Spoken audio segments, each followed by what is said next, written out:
चर्चा करेंगे कि किस प्रकार से हमारे संस्कार लुप्त होते जा रहे हैं और हम धर्म से दूर रह करके कहाँ कहाँ भटकते जा रहे हैं। पैसे कमाने के चक्कर में बच्चों को आज आया पालती है। पहले ब्रह्मचारी जब गुरुकुल आदि में पढ़ते थे तो चोटियाँ रखते थे, चोटी से बुद्धि आती है। मुनिराज भी केस लोंच आदि करते हैं तो उससे बुद्धि आती है, केस खींचते हैं, निकालते हैं। टोपी छोड़ी, टोपी एक मर्यादा का प्रतीक है, क्योंकि खुले बाल असभ्यता का भी प्रतीक है और अमंगल का भी प्रतीक है। इसलिए पगड़ी छोड़ी, तिलक चंदन छोड़ दिया। इधर आज्ञा चक्र होता है, जब तिलक लगाते हैं तो वो आज्ञा चक्र ऑन हो जाता है, उससे अपने रसायनों की वृद्धि होती है। पहले कुर्ता पजामा आदि छोड़ते थे, पहनते थे, और भी बिछिया आदि, चूड़ी, दुपट्टा आदि सब छोड़ते जा रहे हैं। इसलिए संस्कृत छोड़ दी, प्राकृत छोड़ दी, हिंदी भाषा छोड़ दी, श्लोक लोरी छोड़ दिए हैं और बच्चों को सेरेलैक हॉर्लिक्स खिलाकर पुरानी वस्तुएं छोड़ दी हैं। सुबह शाम जय जिनेंद्र आदि बोलना छोड़ दिया है, पहले चरण स्पर्श आदि बोलते थे। और जिस तरह से हम बदल रहे हैं उससे लगता है कि जल्दी हम समाप्त हो जाएंगे। हमारी परंपराएं मिटती जा रही हैं, कहाँ लुप्त हो गई वो सब। हम अपने संस्कारों से विमुख होकर के इसी प्रकार से लुप्त हो जा रहे हैं। तो अपनी पहचान बनाएं, अपने मूल संस्कारों को अपनाएं। और इसलिए अपन भगवान कहते हैं, मेरे लिए आंसू बहा कर तो देख, तेरे जीवन में आनंद के सागर ना भर दूं तो कहना। मेरे लिए खर्च करके तो देख, कुबेर के भंडार ना खोल दूं तो कहना। मेरे मार्ग पर पैर रख करके तो देख, तेरे सब मार्ग ना खोल दूं तो कहना। मेरे मार्ग पर निकल कर तो देख, तुझे शांति दूत ना बना दूं तो कहना। और मेरे चरित्रों का मनन करके तो देख, ज्ञान के मोती ना भर दूं तो कहना। मेरी बातें लोगों से करके तो देख, तुझे मूल्यवान ना बना दूं तो कहना। मुझे अपना मददगार बना कर तो देख, तुझे सबकी गुलामी से ना छुड़ा दूं तो कहना। स्वयं को न्यक्षावर करके तो देख, तुझे मशहूर ना करा दूं तो कहना। मेरा ध्यान करके तो देख, जगत का विस्मरण ना करा दूं तो कहना। मेरे लिए कड़वे वचन सुनकर तो देख, कृपा न बरसे तो कहना। मेरे लिए कुछ बनकर तो देख, तुझे कीमती ना बना दूं तो कहना। तू मेरा बनकर तो देख, हर एक को तेरा ना बना दूं तो कहना। मेरी तरफ आकर तो देख, तेरी तरफ ना रखूं तो कहना। इस प्रकार से ये प्रभु की भक्ति करने से और प्रभु के प्रति समर्पण रखने से सब कुछ प्राप्त होता चला जाता है। इसलिए हमें अपनी संस्कृति को, संस्कारों को सुरक्षित रखना है, क्योंकि संस्कृति और संस्कार के माध्यम से ही व्यक्ति ऊपर उठता चला जाता है।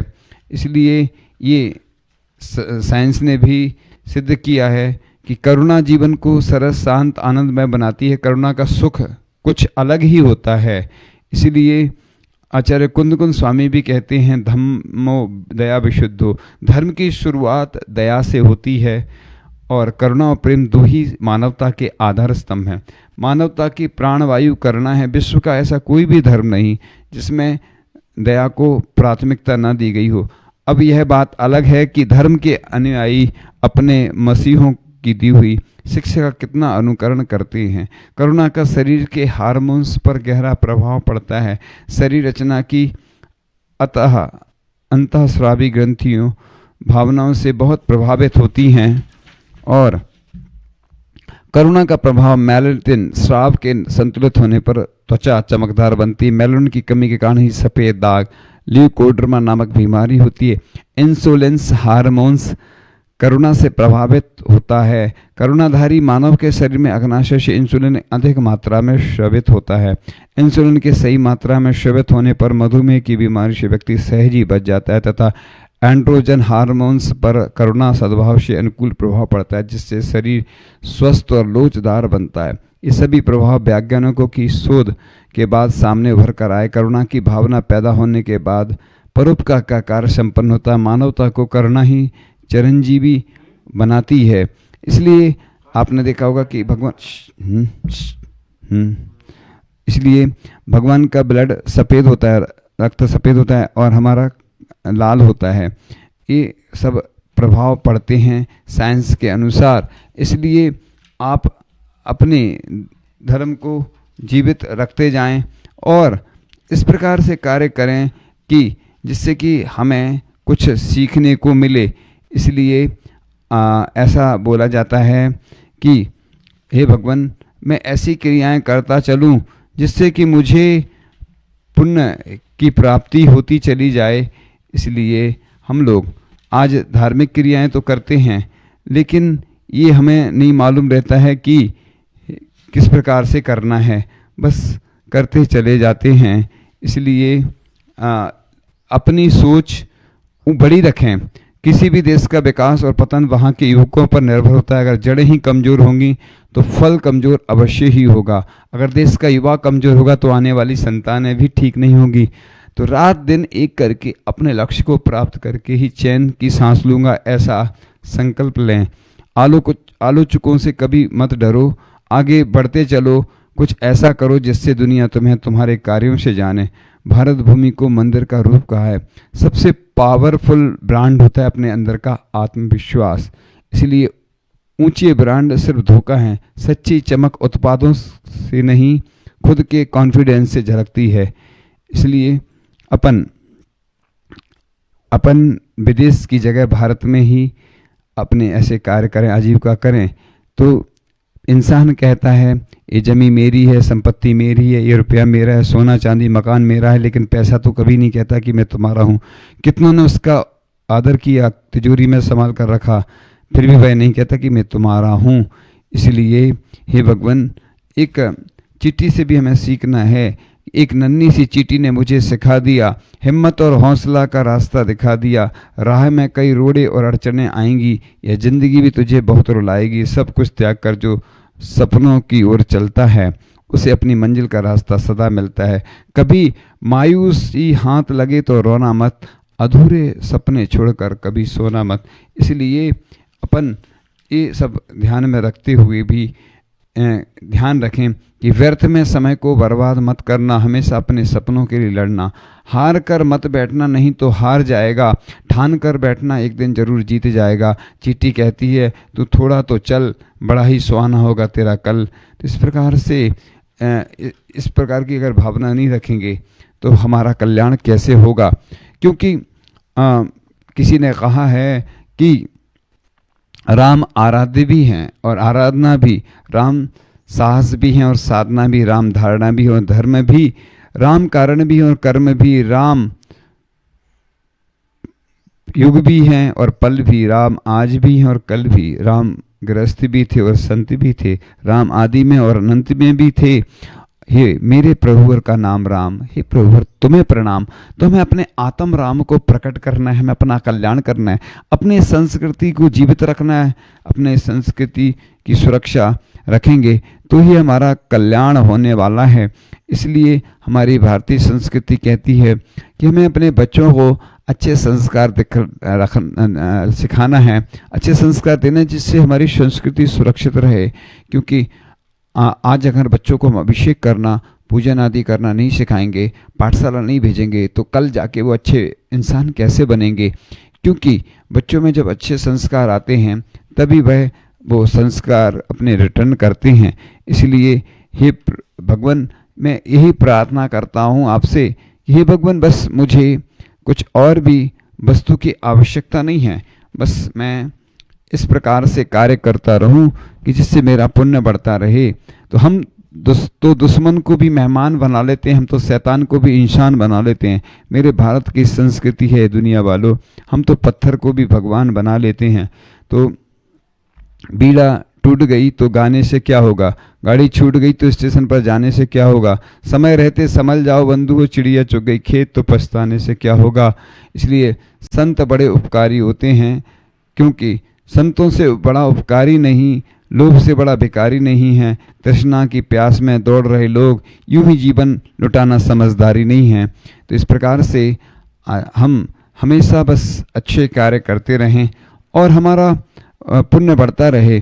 तो ऐसा कहते हैं तीर्थंकर कब जन्म लेते हैं, तो लिखा है जब आचार विचार नैतिक आचार शिष्टाचार का विधान होता है, मिथ्या धर्मियों के समीप मिथ्या दृष्टियों की वृद्धि होती है, सत्य के प्रति घृणा निरादर का भाव उत्पन्न होने लगता है, तब तीर्थंकर उत्पन्न होते हैं और सत्य धर्म का उद्धार करते हैं। ऐसा लिखा है। मानव जीवन के हितार्थ व आत्मिक शांति की प्राप्ति हेतु प्राणी मात्र के कल्याण हेतु यह होते हैं। तो यह धार्मिक आयोजन इस प्रकार से भगवान का जो जन्म होता है वह प्रभु के जीवन का जीवंत प्रस्तुतिकरण हमें उस कल्याण के माध्यम से देखने मिलता है। जीवन की कालिमा उससे कम होती है। तो इस प्रकार से हम ये जो जीवन की विशेष घटनाओं का जो प्रस्तुतिकरण होता है वह हमें देखने को मिलता है। तो भगवान का जब जन्म होता है समस्त दिशाएं आकाश निर्मल हो जाता है, शीतल सुगंध पवन बहने लगती है, शंखनाद भेरीनाद सिंहनाद घंटानाद होता है और धर्म प्रभावना और संस्कारों के जागरण के लिए मांगलिक क्रियाओं का आयोजन हम इस माध्यम से करते हैं, क्योंकि संस्कारों से मानव महामानव बन जाता है। पवित्र आत्माओं के महोत्सव मनाए जाते हैं। प्रत्येक धर्म की अपनी प्राचीन परंपरा और सांस्कृतिक संस्कार होता है, उससे उसका धर्म फलता फूलता है और सांस्कृतिक परिवेश का नया निर्माण भी हुआ करता है। पंचकर्णक महोत्सव प्राचीन सांस्कृतिक परिवेश की पृष्ठभूमि में होता है और नवीन संस्कृति के लिए वह प्रेरणा का कारण बनता है। अपने धर्म की वृद्धि के लिए धर्मात्माओं के लिए अपने सलाह का पुरुषों के चरित्र को सामने रख करके अपने कल्याण के लिए एवं धर्म के रहस्य को जानने के लिए उनके जीवन प्रसंग को प्रकट करके कैसे आत्मा से परमात्मा तक की यात्रा पूर्ण की जाती है, उसी का प्रतीक होते हैं। यह महोत्सव और धर्म संस्कार का संचार जनमानस तक पहुंचाने का माध्यम होता है, क्योंकि संसार के सारे राग रंग और इंद्रियों के विषयों के प्रसंगों से ऊपर उठकर अपने आत्म कल्याणक के लक्ष्य को प्राप्त कर लेना ही पंचकल्याणक है। संसार के सारे पाप पंख से मुक्ति प्राप्त कर लेना ही पंचकल्याणक है। संसार के परिभ्रमण से मुक्ति प्राप्त कर लेना ही पंचकल्याणक है। जन्म मरण और संसार के विषय विषयों की प्रवृत्ति से मुक्ति प्राप्त कर लेना ही पंचकल्याणक है।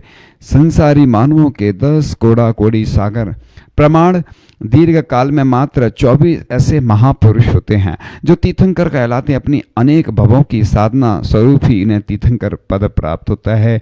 जिन्हें तीर्थंकर पद प्राप्त होता है उनके 5 कल्याणक अवश्य होते हैं। इस प्रकार से यह जो जन्म भगवान का जब हम होता है तो बड़े धूमधाम से यह मनाया जाता है और 1008 कलशों से अभिषेक भी किया जाता है। तो इस प्रकार से अपन भगवान के जो कल्याणक मनाते हैं वह बड़े पुण्यशाली ऐसे व्यक्तित्व होते हैं, महापुरुष होते हैं जिनके कि हम कल्याणक मनाते हैं। तो इस प्रकार से हम धार्मिक क्रियाएं करके इन महोत्सव में सिर्फ विवाह आदि करते हैं। कई लोग जन्म कल्याणक जब होता है महावीर भगवान का तो लोग सोचते हैं कि ये अच्छा मुहूर्त है, उस दिन हमें अपने महावीर भगवान के शासन को सुरक्षित रखना है, तो विवाह आदि लौकिक कार्य तो कभी भी कर सकते हैं। और भी साल भर में बहुत सारे अच्छे अच्छे मुहूर्त होते हैं, लेकिन उस दिन तो हमें सिर्फ भगवान का कल्याणक विश्व कल्याण की भावना से वो मनाना चाहिए और बड़ा उत्साह दिखाना चाहिए। क्योंकि जब आदिनाथ आदि पुराण में ऐसा लिखा है कि भरत चक्रवर्ती को जब कुस्वप्न आते थे तो वे शांति के लिए अभिषेक पूजन आदि करते थे और 7 पात्रों को दान करते थे और अनिष्ट से बचते थे। क्योंकि ये जो जिन प्रतिमा होती हैं वह हैवी पावर का मैग्नेटिक फील्ड है जो जड़ एवं चेतन को खींचता है, चेतन आत्मा के साथ लगे कर्मों को दूर करके स्वरूप बनाता है। एस चंपू में लिखा है कि जिन मंदिरों और प्रतिमा ये लक्ष्मी का घर है, सरस्वती का निवास स्थान है, गृहस्थों के लिए पुण्य कमाने का क्षेत्र तथा स्वर्ग व मोक्ष प्राप्ति का प्रमुख कारण है। ऐसा प्रश्नोत्तर श्रावकाचार में भी लिखा है कि गृहस्थों के लिए जिन मंदिर यानी जिन भवन या जिन ग्रह भी बोलते हैं बनवाने के समान अन्य कोई पुण्य का कार्य नहीं है। तो मंदिर निर्माण करवाने वाला भी ऊपर उठता हुआ चला जाता है, मोक्ष महल में पहुंचता है और स्वयं त्रिलोक पूज्य बन जाता है। तो जो भव्य पुरुष स्वर्ण रजत रत्न पाषाण आदि की जिन प्रतिमा बनवाते हैं, प्रतिष्ठा करवाते हैं, वे शांति और सुख देने वाले चक्रवर्ती तीर्थंकर और मोक्ष लक्ष्मी को प्राप्त करते हैं। तो ऐसा वीर सेनाचार्य महाराज भी कहते हैं कि भगवान की प्रतिमा के दर्शन से प्रथम सम्यक की प्राप्ति होती है। तो देवादिदेव अरहंत भगवान का दर्शन पापों का नाशक है। तो जिन के दर्शन से निधत्ति निकांक्षित मिथ्यात आदि पाप कर्मों का क्षय देखा जाता है। तो ऐसा वैज्ञानिक भी सिद्ध करते हैं कि पूजन भक्ति के समय ग्रंथियों के विशेष प्रकार का रसायन शरीर में उत्सर्जित होता है जो कोशिकाओं के विखंडन को रोकता है। कोशिकाओं का विखंडन ही असमय में बुढ़ापा और मृत्यु लाता है। इससे बचने का उपाय पूजन भक्ति है। पूजा भक्ति से ऊर्जा शक्ति उद्घाटित होती है, इसलिए ये कार्य हमें करना ही चाहिए। क्योंकि ऐसा मोहनजोदड़ो की खुदाई में जो निकली हुई प्रतिमा है ईसा से हजारों वर्ष पूर्व की सिद्ध होती हैं। इसलिए पूज्य के गुणों में अनुराग एवं भक्ति होना करना पूजा है। पूजा मन को शुद्ध करती है। मूर्ति के माध्यम से मूर्तिवान की पूजा होती है। प्रतिदिन घर से द्रव्य ले जाकर के पूजन करना, जिन मंदिर बनवाना एवं संरक्षण के लिए गृह खेत आदि दान देना नित्य पूजा में ही समाहित उनको किया जाता है। इसलिए पवित्र अंतःकरण से भगवान की नित्य भक्ति करने वाला भक्त जब भगवान के पद को प्राप्त कर लेता है तो ऐसा आचार्य कुंद स्वामी कहते हैं कि जो मनुष्य शुद्ध भावों से श्रद्धा पूर्वक पूजन करता है वह त्रिलोक का ज्ञाता अधीश यानी भगवान हो जाता है तथा देव देवेंद्रों के द्वारा पूज्य होता है। 4 प्रकार के दान देने वाला उत्तम सुखों को भोगता है। इस प्रकार पूजा स्वयं को पूज्य बनाने के लिए की जाती है। तो मकान ममता के और मंदिर समता के प्रतीक होते हैं। इसी प्रकार से जो गंधोदक होता है बस इस प्रकार से लगाना चाहिए। इससे ज्ञान की वृद्धि के ऊपर आचार्य श्री परम पूज्य आचार्य श्री विद्यासागर जी महाराज ये उत्तमांग लिखा है, यानी ये मस्तक से लेके ऊपर तक सिद्ध सलाह की प्राप्ति हेतु कि मैं हे भगवान सिद्ध सलाह को प्राप्त करूं तो यह बुद्धि का विकास, धैर्य वृद्धि, समृद्धि का अधिक उन्नति इसी से संभव होती है। तो ऐसा भी लिखा है कि गंधोदक से अकाल मृत्यु का भय टल जाता है। इस प्रकार यह भगवान की पूजन के संस्कार हमें सभी देना चाहिए क्योंकि ये पुण्यवर्धनी क्रियाएं हैं जो हमें उच्च स्थान पर पहुंचाती हैं। ऐसा भी लिखा है कि जो बिना हुए धुले हुए द्रव्य से जो पूजन करता है, मलिन खंडित पुष्पों आदि से पूजन करता है, वह दरिद्र बनता है। इसलिए हमें इस प्रकार से पूजन करना चाहिए कि जिससे हमारा पुण्य बढ़ता चला जाए। क्योंकि पूजन बड़ा ऐसा अवसर है जो कि हमें प्राप्त होता है। इसलिए हम कभी भी इस प्रकार से कार्य नहीं करें कि जिससे कि हमें नीच गतियों में जाना पड़े। हमें अगर ऊपर उठना है तो हमें भगवान की पूजन ही करना एक सबसे अच्छा माध्यम है।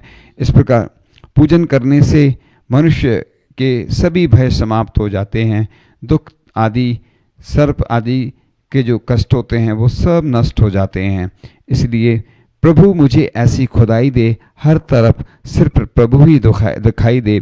हवाओं से हो जाए दोस्ती इतनी, प्रभु का नाम पुकारूं बस उसे सुनाई दे।